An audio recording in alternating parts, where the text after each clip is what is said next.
बिस्मिल्लाहिर्रहमानिर्रहीमुर कव्वाउर मैनाउर काफिर। आज मैं आपको एक ऐसी चीज के पीछे की साइंस बताने जा रहा हूँ जिसे अगर हमारे अलावा किसी और धर्म में की जाए तो उसे लिब्रांजुल अंधविश्वास का नाम दे देंगे और दो कौड़ी के मौका पर अक्षय कुमार जैसे बॉलीवुडिया एक्टर उस पर ज्ञान छोड़ेंगे।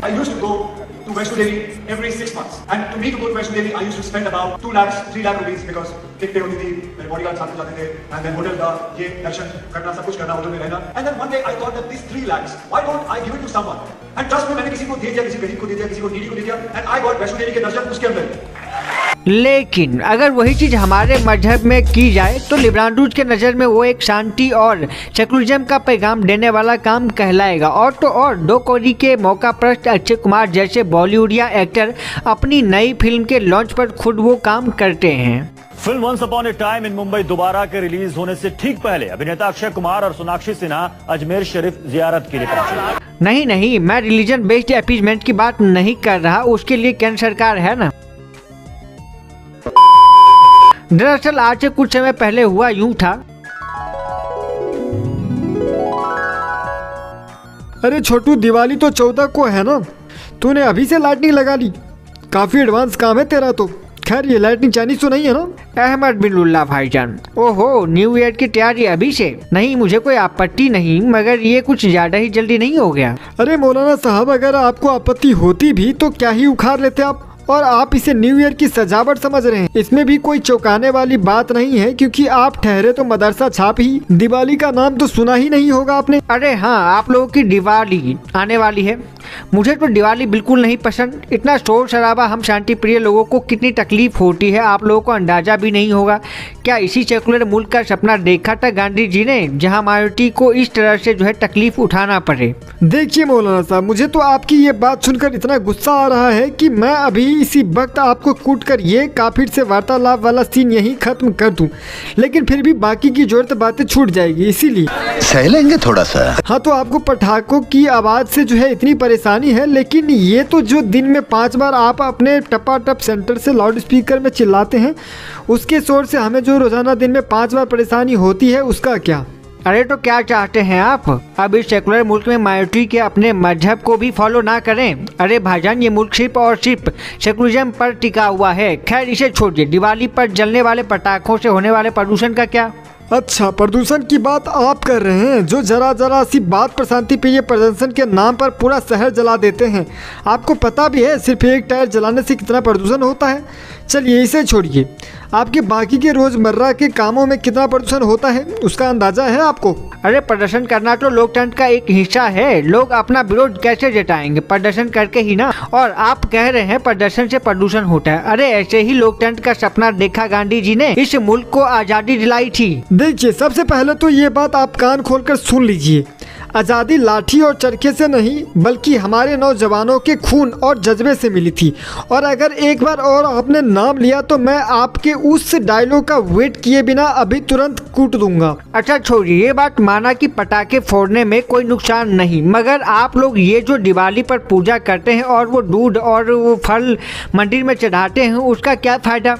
सिवाय अंधविश्वास के कुछ नहीं है आपके धर्म में। हमारे मजहब में देखिए कितना साइंटिफिक है, कोई मूर्ति चित्र है ही नहीं, जिस वजह से जो है अंधविश्वास का कोई स्कोप नहीं है। अच्छा, अगर आपके मजहब में मूर्ति पूजन हराम है तो पक्का पुदीना में जाके उसका चक्कर क्यों काटते हैं आप? अगर कोई चित्र है ही नहीं तो किसका चित्र दिखाने पर आपके जात भाई ने फ्रांस के एक अध्यापक की हत्या कर दी? और अगर आपके मजहब में अंधविश्वास नहीं है तो आप चादर क्यों चढ़ाते हैं? बंद कर दीजिए आप भी चादर चढ़ाना। वाह, अब इस मुल्क में एक सच्चा माइनॉरिटी अपने जो है मजहब को फॉलो भी नहीं कर सकता। हमारे चादर चढ़ाने से आपको क्या तकलीफ है? और अगर है भी तो भी विरोध नहीं जता सकते आप, क्योंकि आप माने या ना माने सभी का खून शामिल है इसी मिट्टी में। किसी का बाप का हिंदुस्तान।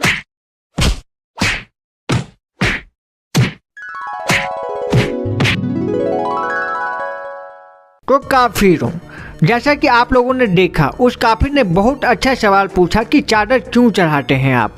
तो इसीलिए आज मैं बात करने जा रहा हूँ अपने धर्म के प्रति श्रद्धा जाहिर करने के पीछे की साइंस की। लेकिन क्योंकि यहाँ अपने ई मदरसे में मैं सिर्फ हमारे मजहब की तालीम देता हूँ, इसीलिए आज मैं आपको बताने जा रहा हूँ चादर चढ़ाने के पीछे की साइंस। बने रहिएगा वीडियो के आखिर तक। निरवस्त्र भव।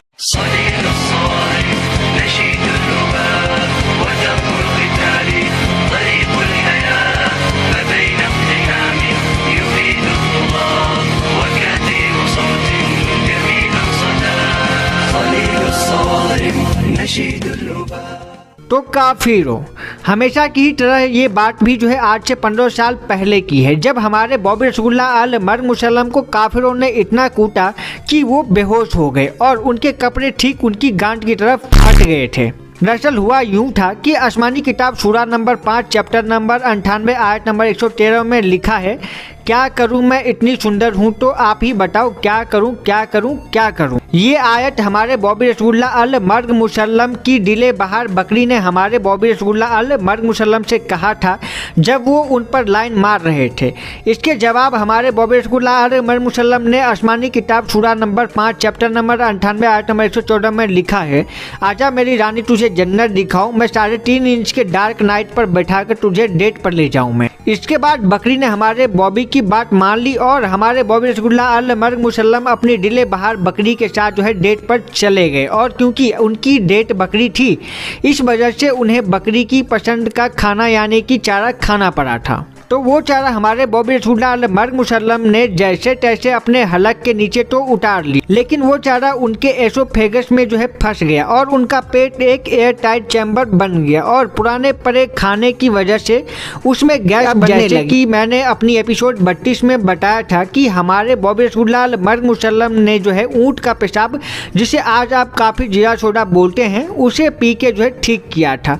तो इस बार भी जो है वो जीरा सोडा ही पीना चाहते थे, लेकिन जैसा कि आसमानी किताब सूरा नंबर 1 चैप्टर नंबर 13 आयत नंबर 36 में लिखा है, डेट पर गए जिस बकरी के साथ वो थी कतई सेक्सी, पीना चाहते थे ऊँट का पेशाब मगर पीना पड़ गई पेप्सी। तो उन्हें ऊँट का पेशाब कहीं नहीं जो है मिला। तब जो है उन्हें एक मोमिन ने कहा कि आप ऊँट के पेशाब के बजाय अल पेप्सी पी लीजिए। जी हाँ काफिरों, सही समझा है आपने, इसे भी जो है चुराकर काफिरों ने सिर्फ पेप्सी कर दिया। तो हमारे बॉबी ने जो है अल पेप्सी पी लिया, लेकिन यहाँ एक ट्विस्ट था। वो अल पेप्सी जो है हमारे अल्लाह ताला की रूहानी ताकतों से जो है प्रभावित था, जिस वजह से जो भी उसे पीता उसके अंदर जोश आ जाता और वो जो कुछ तूफानी कर बैठता। हमारे बॉबी रसूलुल्लाह अल मर्ग मुसल्लम ने भी पिया, तो जब वो अपनी दिले बहार बकरी के पास वापस गए तब उनके अंदर भी तूफान आ गया। तो उन्होंने कहा चलो आज कुछ तूफानी करते हैं, आज पोजीशन स्विच करते हैं, आज मैं तुम्हारी बकरी और तुम मेरा बकरा बन जाओ, फिर जो है हम दोनों एक हो जाएंगे। बकरी ने उन्हें डुलट्टी मारी और पता नहीं क्यों वहां से भाग गई। खैर क्योंकि जो है उनके अंदर अभी तूफान था, तो उन्होंने सोचा चलो कुछ डेयरिंग किया जाए, पास वाले मंदिर के अंदर जो है नमाज पढ़कर जो है आया जाए। इस दरमियान जो है बॉबी एक चीज भूल गए कि उस वक्त आज के योगी जी जैसे जो है सरकार नहीं थी जो इस काम के लिए सिर्फ अरेस्ट कर, उस एक वक्त काफिरों की चलती थी। तो जब हमारे बॉबी रसूलुल्लाह अल मर्ग मुसल्लम मंदिर में दाखिल हुए तब भी जो है लोगों ने कुछ नहीं कहा, उन्हें लगा ये घर वापसी करने आया है। लेकिन जैसे ही बॉबी ने नमाज अदा करना शुरू किया, काफिरों उन्हें जो है उन्हें घेर लिया, शायद इसलिए ताकि उनको जो है धूप ना लगे। फिर उसके जो है पता नहीं क्या कुदरत का करिश्मा हुआ, शायद बॉबी के ही अंदर के जो है तूफान ने तबाही ला दी होगी, जिसके चपेट में जो है खुद बॉबी आ गए और बेहोशी के हालत में जो है मंदिर से थोड़ी दूरी पर जो है फटे कपड़ों के साथ पड़े हुए मिले।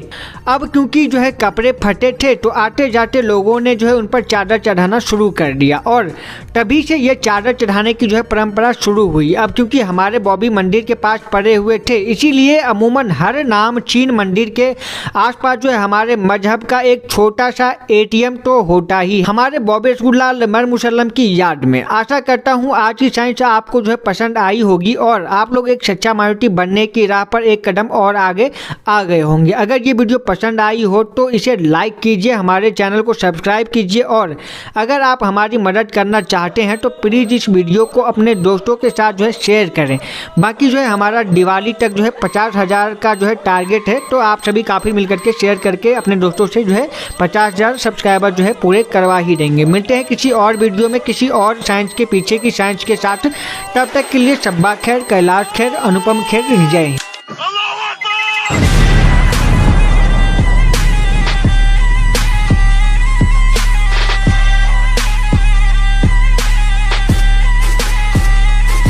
बहुत